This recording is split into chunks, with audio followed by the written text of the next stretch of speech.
escrever agora os nossos combinados para que o nosso ano letivo seja muito bom. Tudo bem? Quem pode começar? Fazer o dever na hora certa. Respeitar a professora. Não brigar.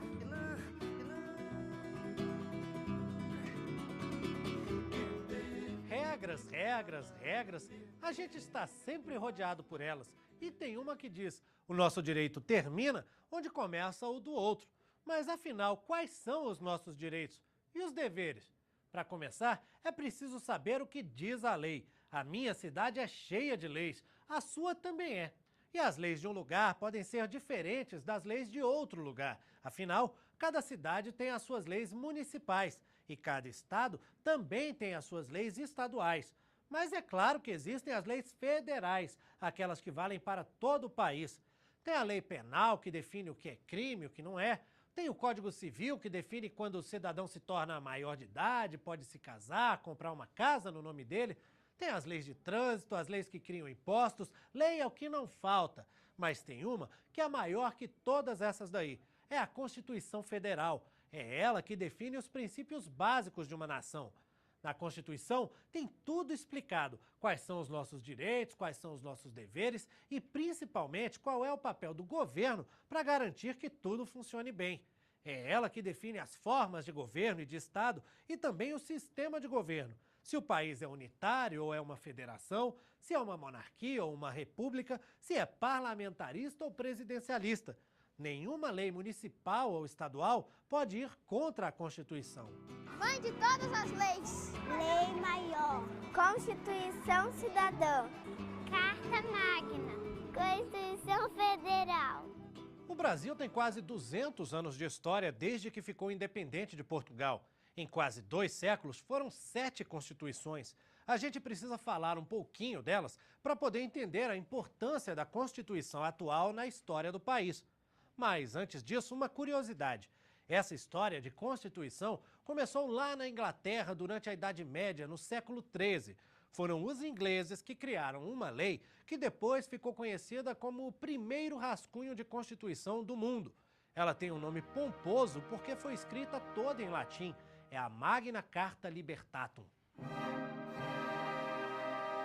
Naquele momento, se não me engano, 1215, é um acordo entre o rei da Inglaterra e a nobreza inglesa, e o rei faz várias concessões a esses nobres, né, lhe dando uma série de direitos, né, renunciando o rei a uma parte dos seus poderes. Então, se costuma colocar ali o marco do nascimento da Constituição inglesa.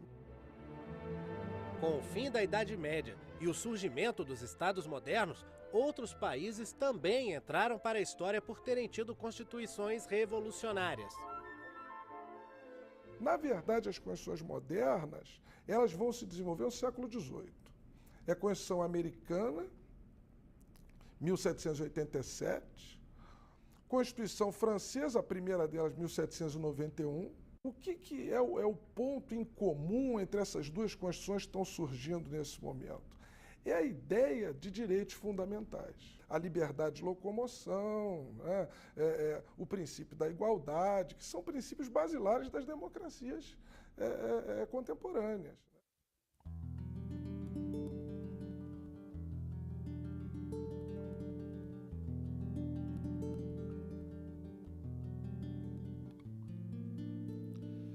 Ouviram do Ipiranga as margens plácidas de um povo heróico brado retumbante, e o sol da liberdade em raios fúlgidos brilhou no céu da pátria nesse instante. Se o penhor dessa igualdade conseguimos conquistar com braço forte em teu seio, ó liberdade, desafia o nosso peito a própria morte, ó pátria amada, idolatrada, salve, salve. 7 de setembro de 1822, Às margens do rio Ipiranga, em São Paulo, Dom Pedro I declara o Brasil independente de Portugal, no grito que entrou para a história: independência ou morte. A antiga colônia se separa da metrópole e se torna um país.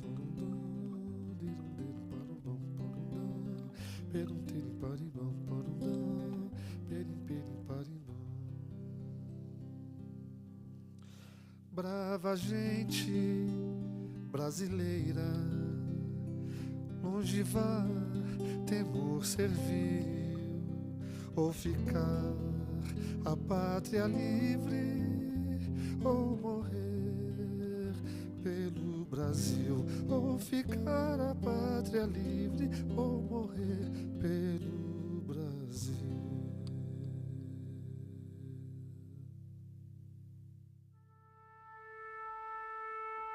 Mas o grito pela liberdade era apenas o início dessa longa história.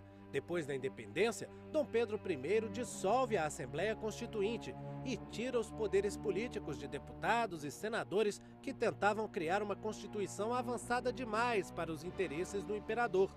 Em 1824, ele prepara a portas fechadas aquela que seria a primeira e mais duradoura Constituição brasileira. Um texto que mantém sim o Brasil livre de Portugal, mas que ficou longe de dar grandes liberdades aos brasileiros.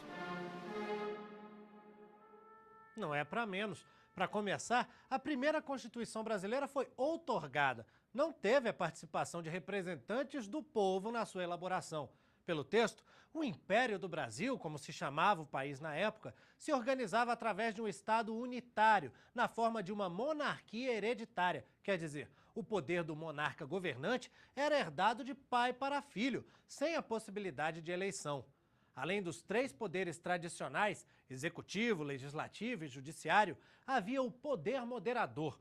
Este poder estava acima de todos os outros e ficava concentrado, claro, nas mãos de Dom Pedro I. Com ele, o imperador acabava interferindo no processo de elaboração das leis e nas decisões das cortes. O único poder para o qual havia eleição era o legislativo. Mas para se votar em deputados e senadores, era preciso comprovar uma renda mínima. E a eleição era indireta. Os que ganhavam pelo menos R$100 mil por ano escolhiam o grupo de pessoas que, de fato, elegiam os deputados e senadores. Esses eleitores precisavam receber até R$200 mil por ano. E, para ser eleito, o candidato tinha que ganhar mais, R$400 mil. É o chamado voto censitário. Na prática, uma forma de deixar de fora das decisões os brasileiros mais pobres. Voto de escravos, então, nem pensar. E as mulheres também eram excluídas. Não podiam votar, nem muito menos se candidatar a cargo nenhum. Outra coisa, o voto não era secreto. Todo mundo sabia em quem o eleitor estava votando. E pela Constituição de 1824, o catolicismo foi declarado religião oficial do Brasil. Cabia ao imperador a nomeação para os cargos mais importantes da Igreja. Liberdade, liberdade, abre as asas sobre nós, das lutas na tempestade, da que ouçamos tua voz. Irie, inaineira, irine, tireina, irie, inara, irie.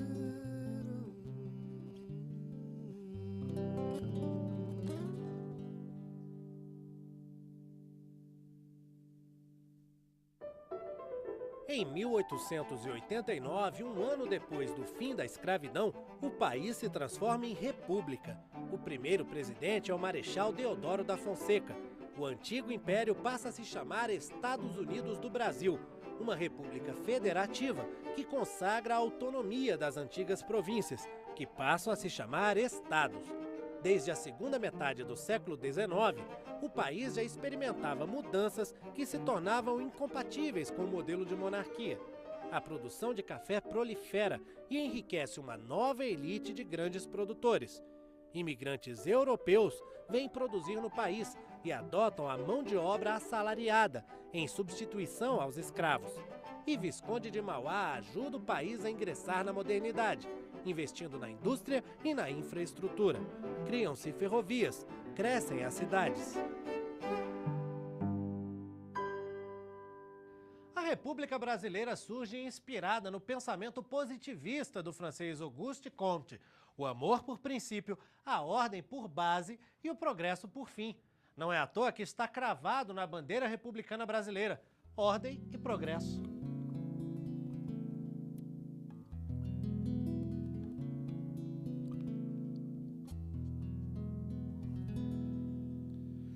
Recebe o afeto que se encerra em nosso peito juvenil,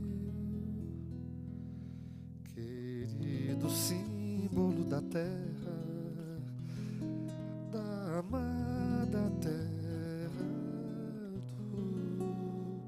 do Brasil.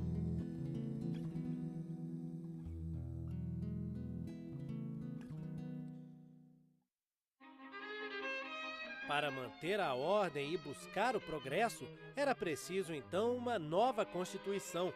Em 1890, reúne-se a Assembleia Constituinte, que vota e aprova no ano seguinte o novo texto constitucional brasileiro. A Constituição Republicana de 1891 teve como mentor o advogado e jornalista Rui Barbosa. Pela primeira vez, a noção dos direitos individuais e sociais. Há, por exemplo, a preocupação de colocar na lei maior o habeas corpus, o mandado de segurança, que são instrumentos que podem ser utilizados por qualquer cidadão toda vez que ele sente que os seus direitos estão sendo ofendidos, estão sendo atingidos, inclusive pelas próprias autoridades. Acho que isso é um grande avanço.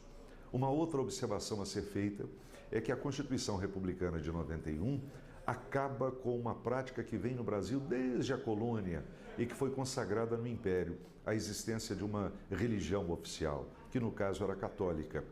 Então, o que nós poderíamos dizer é que a Carta de 1891 promove a secularização do Estado brasileiro. A Constituição de 1891 acaba com o poder moderador e estabelece o presidencialismo como sistema de governo.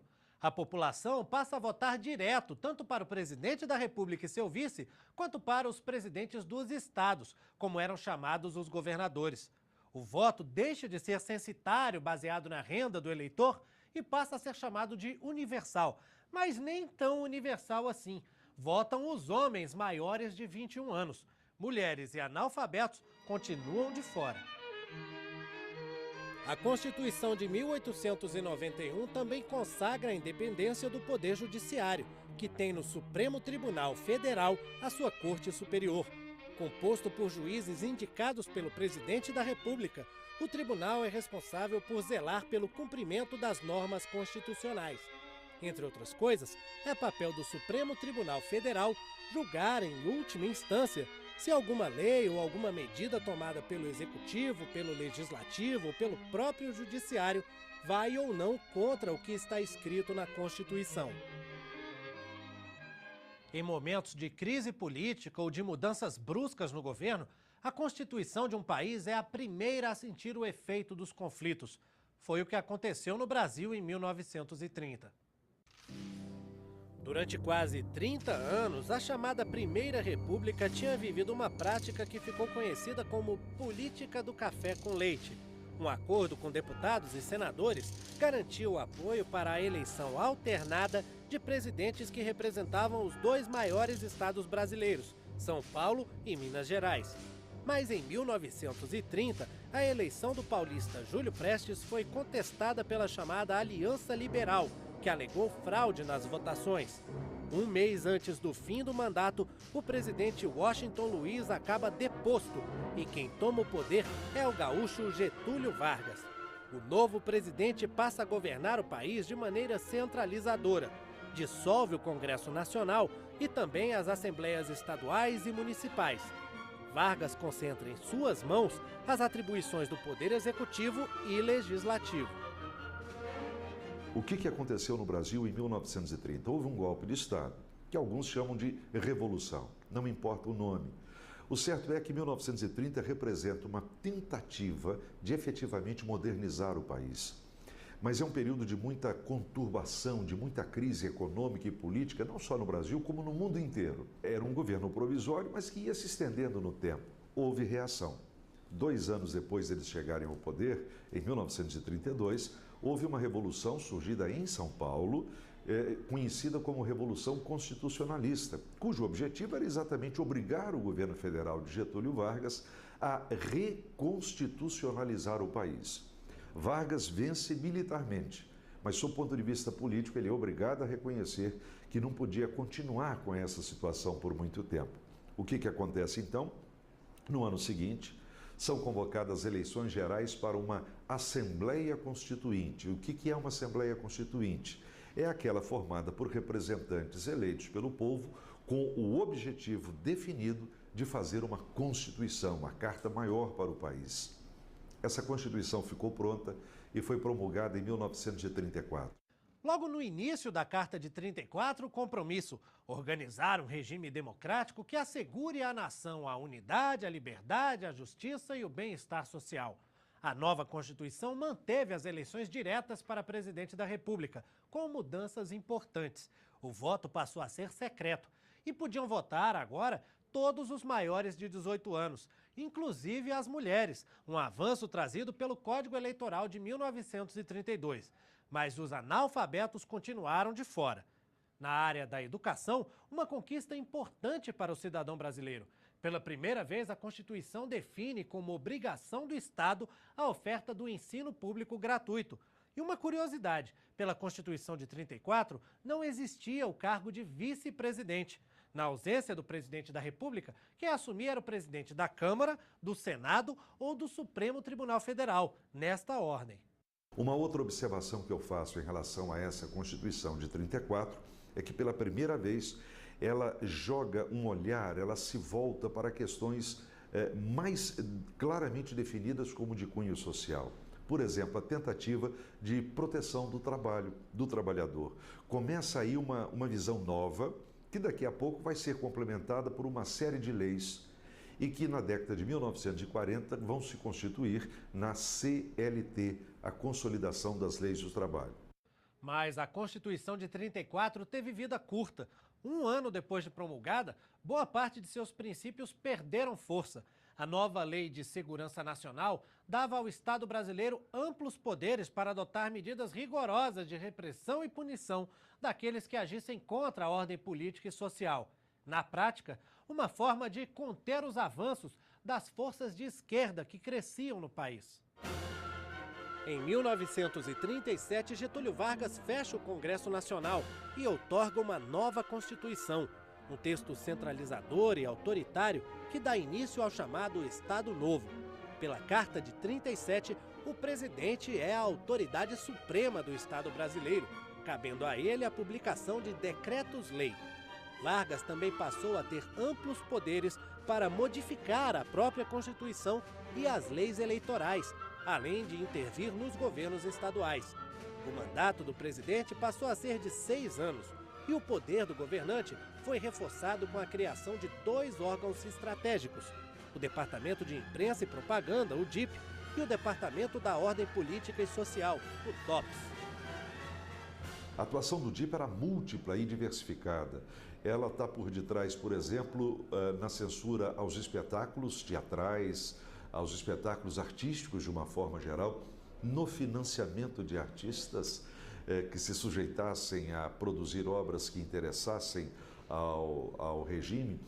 E uma coisa que chama atenção, o DIP atuou muito na elaboração de livretos, de livros didáticos, de cartilhas que eram espalhadas pelas escolas brasileiras, enaltecendo o Brasil, quer dizer, cartilhas e livros com um teor nacionalista muito forte e sempre identificando o país, o Brasil, a pátria, com a figura de Getúlio Vargas. O presidente, comemorando o Dia do Trabalho, saudou o povo, que mais uma vez o aclamou delirantemente. E o DOPS vai exercer, digamos, o trabalho sujo. Ele vai fazer aquele trabalho que as ditaduras, de uma forma geral, não prescindem, não abrem mão nunca, que é o trabalho de policiar as consciências. Um dos maiores escritores brasileiros, Graciliano Ramos, foi alguém que ficou durante anos numa masmorra na Ilha Grande, no Rio de Janeiro, e passou por uma experiência de vida terrível e que, de certa forma, ele traduz isso numa das obras-primas da literatura brasileira do século XX, que se chama Memórias do Cárcere, e que foi levado às telas. O cinema brasileiro também levou às telas esse romance. O livro está quase pronto. Será uma grande festa de lançamento. Lô, aqui na cadeia? A ditadura de Vargas termina em 1945, depois de 8 anos de um regime de exceção que colocou os interesses do Estado acima dos direitos e garantias individuais. Os tempos eram outros. A Segunda Guerra Mundial tinha chegado ao fim. O cenário internacional estava sendo redesenhado e a reafirmação dos ideais de liberdade e democracia nos 4 cantos do mundo tornavam cada vez mais inviável o modelo do Estado Novo no Brasil. Vargas é forçado a renunciar. Em dezembro de 45 ocorrem as eleições gerais, que consagram pelo voto direto Eurico Gaspar Dutra como presidente. Também são eleitos os parlamentares da nova Assembleia Constituinte. A redemocratização do Brasil ganha forma na Constituição de 1946. O novo texto reestabelece o voto direto e secreto, reafirma a independência entre os poderes executivo, legislativo e judiciário, recria o cargo de vice-presidente, preserva os direitos e garantias individuais e acaba com a censura. É, portanto, uma Constituição feita sob o impacto de uma ditadura recém-derrubada. As pessoas estão preocupadas em fazer uma Constituição que garantisse os direitos e as liberdades fundamentais, uma Constituição que garantisse a prática plena da liberdade. Eu acho que essa é a marca registrada da Constituição de 1946. E há um outro aspecto importantíssimo a ser levado em consideração. Independentemente da política, independentemente das leis, o Brasil está mudando muito a partir de 1945. Está mudando muito em que sentido? Ele está se modernizando economicamente.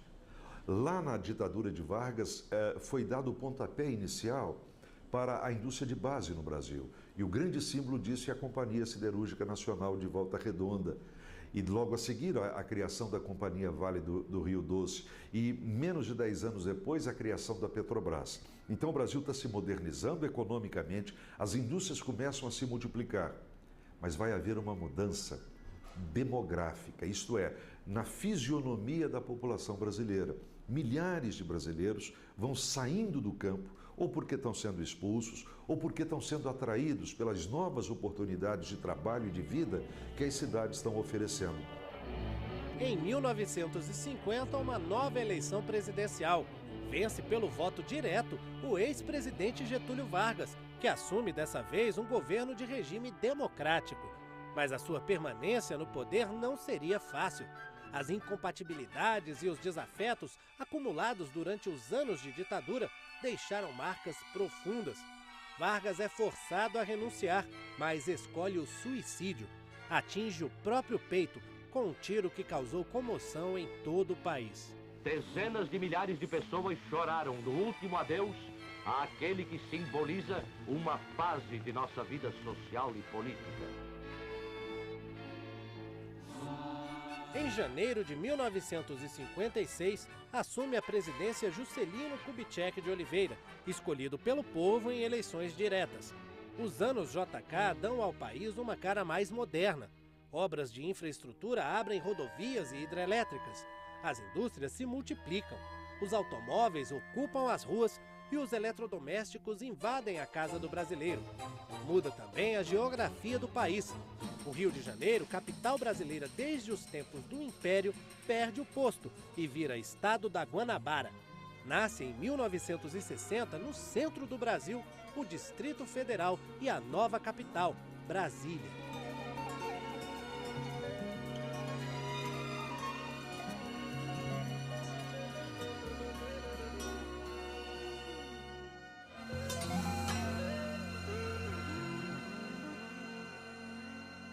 Em 1960, o país elege um novo presidente. Dessa vez, Jânio Quadros, que ganhou popularidade na campanha que prometia varrer a corrupção do país. Varre, varre, varre, varre, varre, vassourinha, varre, varre a bandalheira, e o povo já está cansado de sofrer dessa maneira. Jânio Quadros, a esperança desse povo abandonado. Pela lei, os eleitores escolhiam de maneira separada os candidatos a presidente da República e a vice. Não era necessária a formação de uma chapa. Com isso, políticos de partidos com ideologias diferentes podiam assumir os cargos. Foi o que aconteceu. Jânio Quadros, eleito presidente, pertencia à UDN. João Goulart, o Jango, eleito como vice, era do PTB. Dois partidos que não tinham muitos ideais em comum. No primeiro ano de mandato, Jânio renuncia. Grandes pressões ocorrem para que Jango não assuma. Políticos mais conservadores temiam a sua aliança com movimentos de extrema esquerda. Depois de muitas articulações que chegaram a impor ao país o regime parlamentarista, Jango assume a presidência. Seu governo é marcado pela forte oposição dos setores conservadores, temerosos de possíveis reformas nacionalistas que pudessem ameaçar a propriedade privada e outros interesses capitalistas. Em 31 de março de 1964, tem início o golpe militar, que depõe Jango do poder. As Forças Armadas tomam as ruas com o apoio dos governadores de Minas Gerais, São Paulo e Guanabara.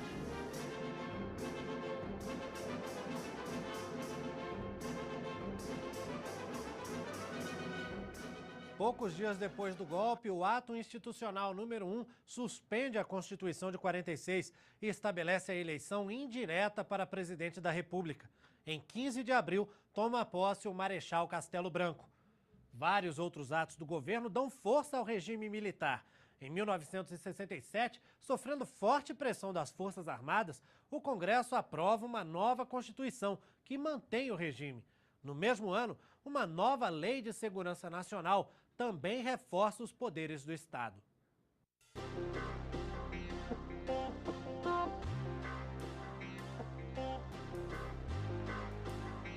O ato institucional número 5, em 1968, é o golpe definitivo contra as garantias individuais. O Congresso Nacional é obrigado a interromper as atividades. Políticos de oposição têm seus direitos cassados. O governo militar concentra poderes absolutos e leva a linha dura até as últimas consequências. Pune com tortura, prisão e morte aqueles que vão contra o regime. Com o AI-5, jornais, revistas e televisão sofrem censura. Artistas são calados.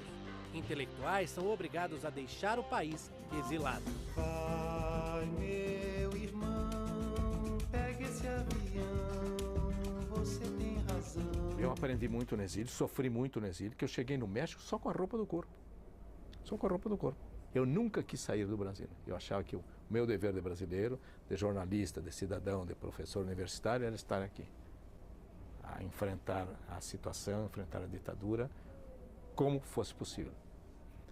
Quando a crítica pela imprensa não foi possível mais fazer, eu fui para a luta armada.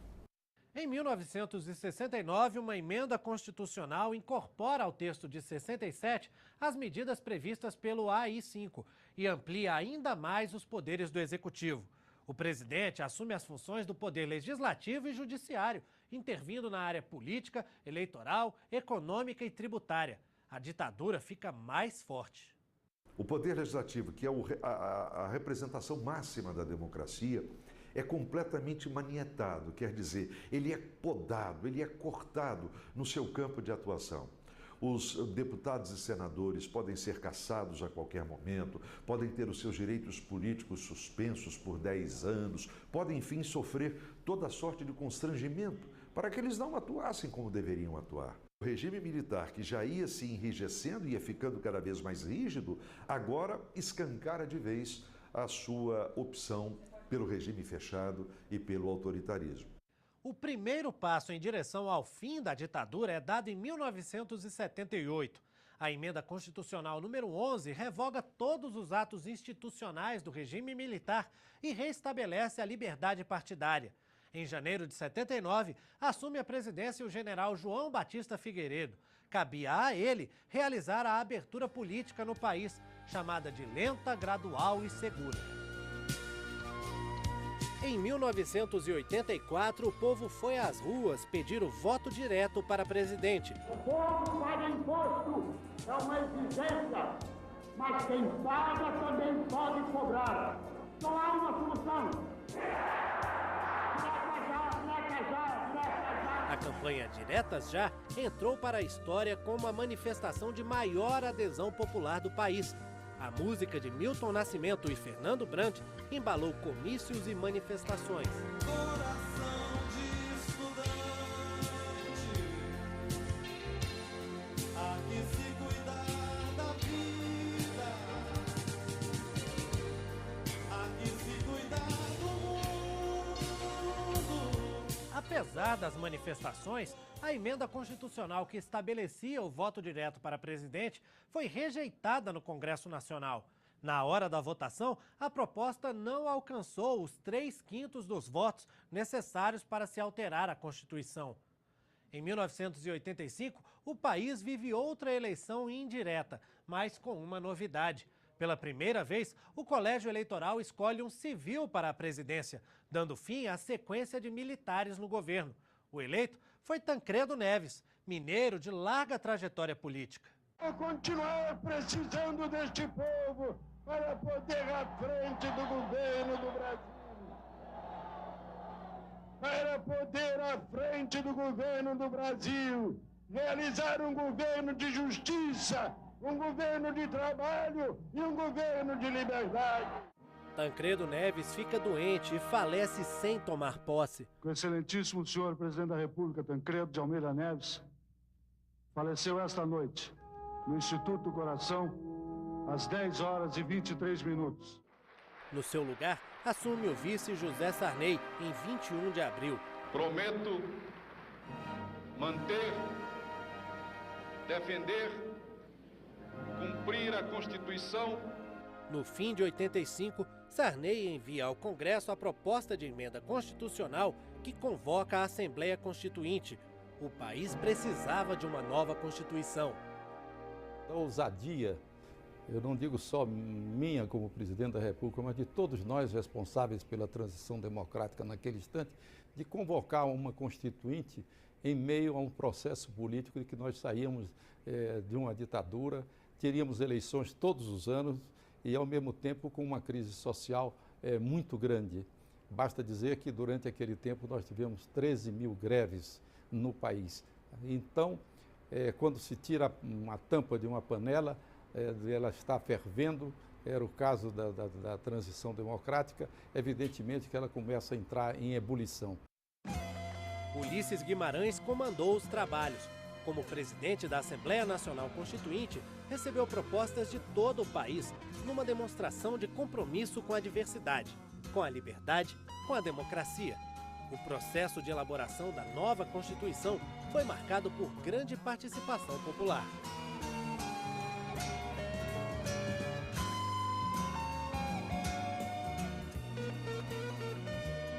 No período da Constituinte, de 88, eu já era presidente do Sindicato dos Metalúrgicos de São Bernardo do Campo e Diadema. Nós fomos às ruas, com abaixo-assinado, no Brasil inteiro, a partir dos metalúrgicos do ABC, para que a Constituição aprovasse as 40 horas semanais. O que mais me marcou na relação com o presidente Ulisses Guimarães é que ele estava atarefadíssimo sempre. Nós não marcávamos audiência com ele, chegávamos, batíamos na porta e ele, nem que fosse por um minuto, ele nos recebia.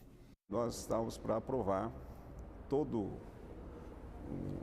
a Constituição e os nossos direitos corriam risco devido à pressão dos conservadores, principalmente daqueles ligados aos ruralistas, que queriam derrubar totalmente o nosso capítulo, né?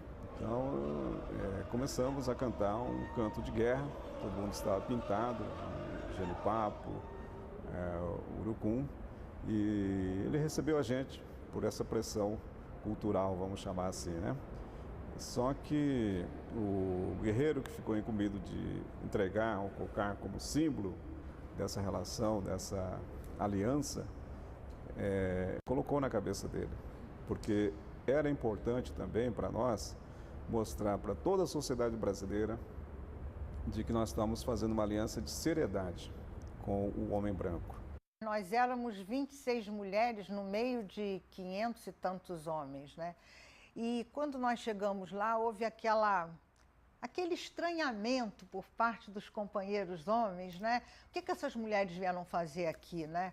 Nós exercemos o nosso mandato de uma forma tão profícua que quando acabou a Constituinte, que nós passamos então a exercer mais 2 anos de um mandato legislativo normal, né, enquanto deputadas federais, os homens diziam assim, qualquer coisa que tinha que ser aprovada no plenário, eles diziam, vamos consultar a bancada do batom.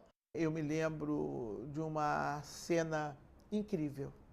Nós não tínhamos um banheiro. Nós não tínhamos banheiro feminino. E nos deparamos com um banheiro feminino. Aí parecia uma coisa irrelevante, né? Como é que eu vou passar o tempo inteiro? Às vezes saíamos altas horas lá daquele plenário. Como é que nós poderíamos conviver com um plenário? Porque no imaginário, sei lá, não se imaginava chegar uma mulherada daquela que chegou, né, naquele processo. Então, vamos dando um jeito.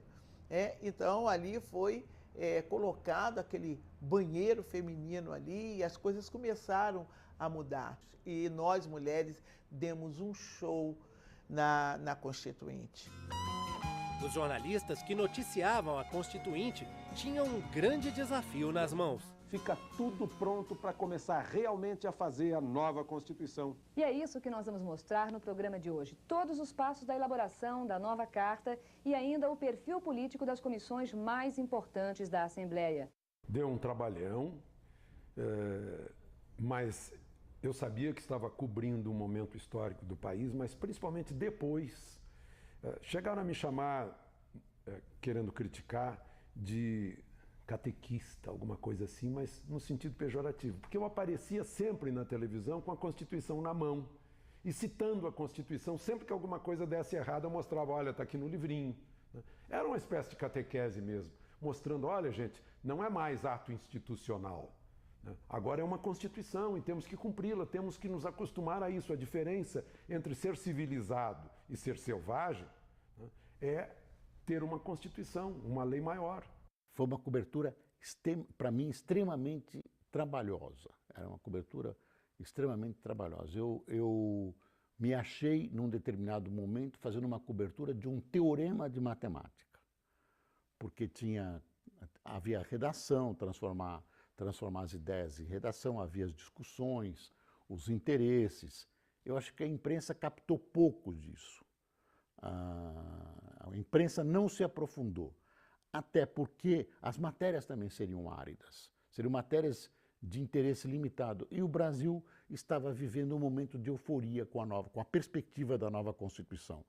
A impressão que você tinha que o que o leitor queria era a parte mais emocional da Constituição, direitos humanos, direitos individuais, tanto que a Constituição acabou inserindo tudo. Ela tem um aspecto, ela é uma grande festa da cidadania. Em 5 de outubro de 1988, Ulisses Guimarães promulga aquela que apelidou com carinho e orgulho de Constituição Cidadã. Declaro promulgada o documento da liberdade, da dignidade, da democracia, da justiça social no Brasil. Que Deus nos ajude que isto se cumpra.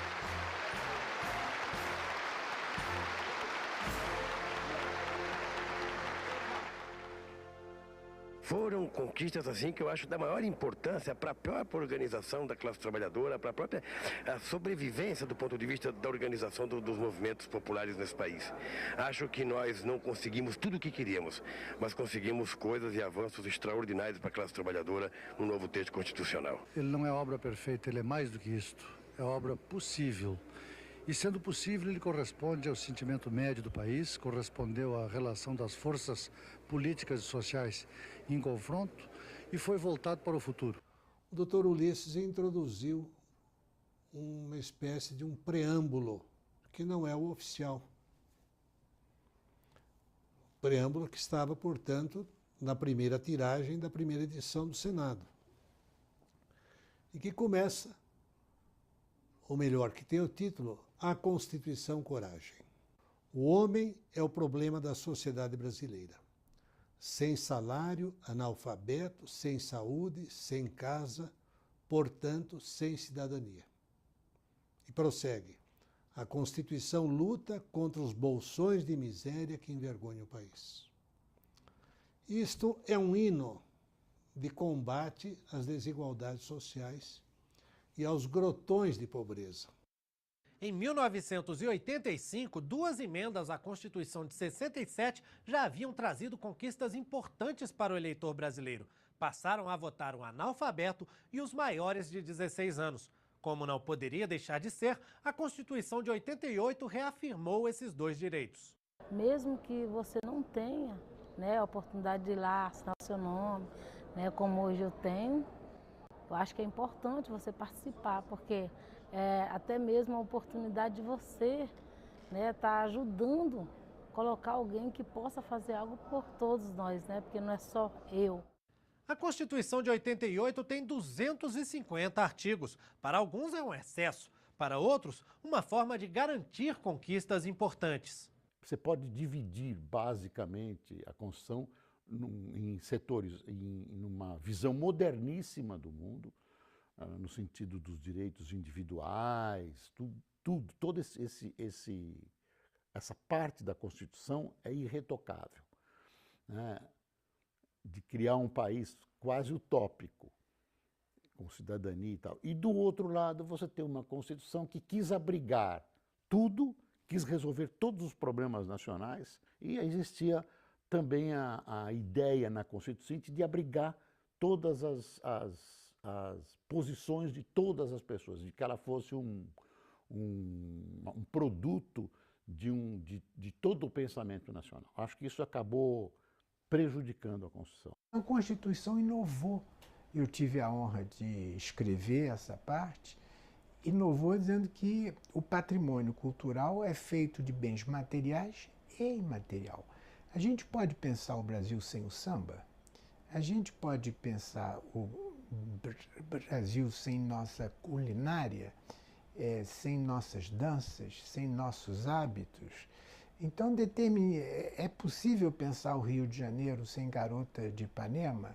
A Argentina declarou o tango como a Itália, o presunto de Parma, que é a Grécia, o queijo feta.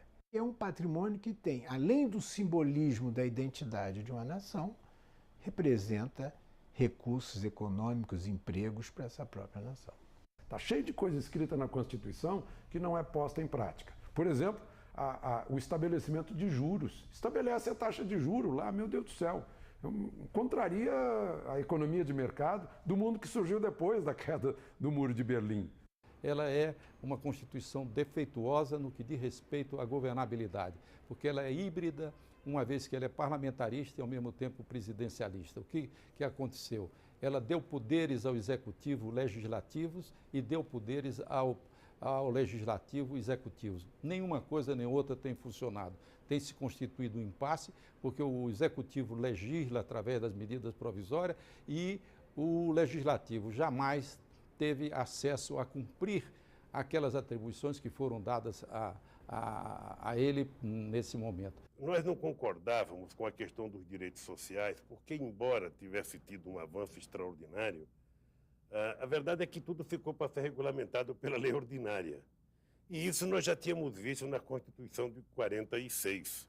Ou seja, o que ficou para ser regulamentado teve muita dificuldade de ser regulamentado.